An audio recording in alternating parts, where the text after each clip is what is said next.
अरे यहाँ तो कोई भी नहीं है। फिर ये आवाज कहाँ से आ रही है? कौन है यहाँ पर? अरे सीता, मैं एक जादुई कढ़ाई हूँ। यहाँ पर कोई नहीं रहता। मैं यहाँ पर कई दिनों से अकेला था। तुम मुझे कुछ परेशान लग रही हो। क्या बात है? मलिकपुर नाम के गांव में रमेश और सीता काम की तलाश में रहने आए हुए थे, पर उनको कोई काम नहीं मिल रहा था। सुनिए जी, हमें कितने दिन हो गए आए हुए, अभी तक हमें कोई काम मिल नहीं रहा। ऐसे तो हमारा गुजारा कैसे होगा? हमें कुछ ना कुछ तो करना ही पड़ेगा। हाँ सीता, तुम सही कह रही हो, पर हम करें भी तो क्या कोई हमें काम तो दे ही नहीं रहा, और खुद का कोई काम भी करे तो हमारे पास इतने पैसे नहीं हैं। अब तुम ही बताओ, मैं क्या करूं?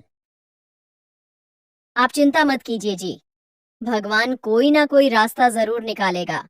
आप आराम करो, मैं कुछ खाने के लिए बनाकर आती हूँ आपके लिए।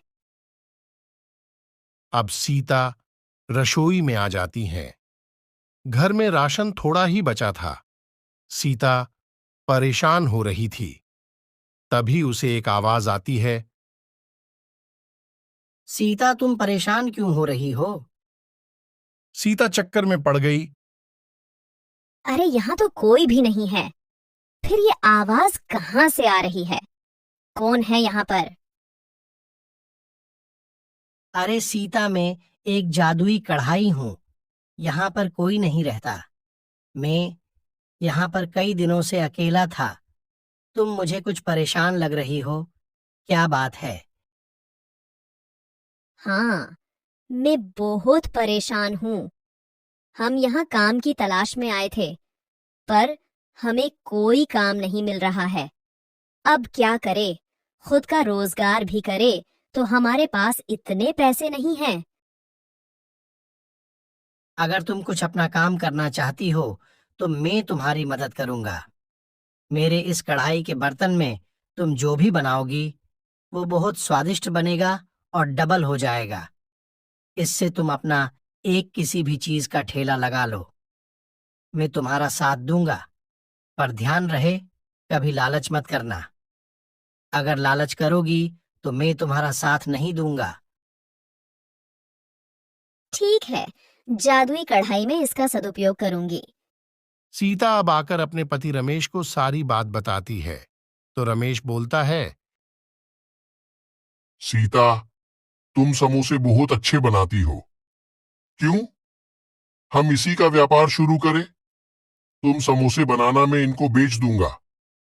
ऐसे मिलकर दोनों काम कर लेंगे। हाँ जी, आप सही कह रहे हो। हम कल से ही काम शुरू कर देते हैं। अब अगले दिन से ही सीता उस जादुई कढ़ाई में समोसे बनाने लग जाती है। उसमें एक बार बनाने के बाद सारे समोसे अपने आप डबल हो जाते हैं। उन समोसों से इतनी अच्छी खुशबू आ रही थी कि लोग खींचे चले आ रहे थे। अरे वाह, इतनी अच्छी खुशबू! अब मेरे तो मुंह में पानी आ गया। जल्दी से एक प्लेट समोसा दे दो भाई साहब। रमेश उसे समोसा दे देता है। वो व्यक्ति समोसा खाकर बहुत तारीफ करता है। अरे वाह, इतना स्वाद इस समोसे में कि मैं क्या बताऊं। आज से पहले इतना स्वादिष्ट कुछ नहीं लगा। अब वो व्यक्ति तारीफ करते हुए वहां से चला जाता है। कुछ ही दिनों में रमेश और सीता के समोसे इतने फेमस हो जाते हैं कि दूर दूर से लोग आने लगते हैं। इससे इनको बहुत मुनाफा होता। उस गांव में एक व्यक्ति था जो इनकी तरक्की को देखकर बहुत जल रहा था। ये लोग इतनी जल्दी इतनी तरक्की कैसे कर रहे हैं? जरूर कोई बात है, मुझे पता लगाना होगा। एक दिन सीता और रमेश उस जादुई कढ़ाई से बोल रहे थे। धन्यवाद जादुई कढ़ाई, तुमने हमारी बहुत सहायता की है। अगर तुम नहीं मिलते तो हम कभी व्यापार में इतना आगे नहीं बढ़ पाते।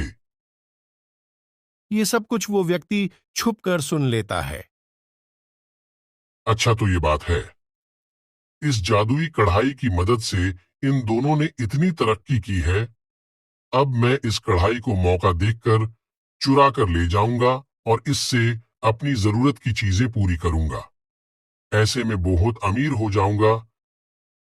अब जैसे ही रात हो जाती है, वो व्यक्ति सीता के घर में आकर वो कढ़ाई चुरा ले जाता है अपने घर और उससे अपनी जरूरत की चीजें मांगने लगता है।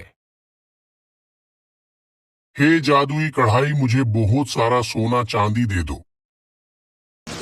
उस जादुई कढ़ाई में एक मटका बाहर आता है। वो गांव का व्यक्ति बहुत खुश हो जाता है और उस मटके में हाथ देता है तो उसमें से एक सांप निकल आता है और उस व्यक्ति को डसने के लिए आता है। वो गांव का व्यक्ति डर जाता है। हे जादुई कढ़ाई, मुझे बचाओ। मैं सिर्फ उसी की मदद करता हूँ जो मेहनत करते हैं और लालच नहीं करते। तुमने लालच किया, इसलिए ये उसी का फल है। मुझे माफ कर दो, जादुई कढ़ाई में लालच में आ गया था। अब कभी लालच नहीं करूंगा। अब वो व्यक्ति रमेश के घर आकर वो कढ़ाई लौटा देता है और उनसे माफी मांगता है।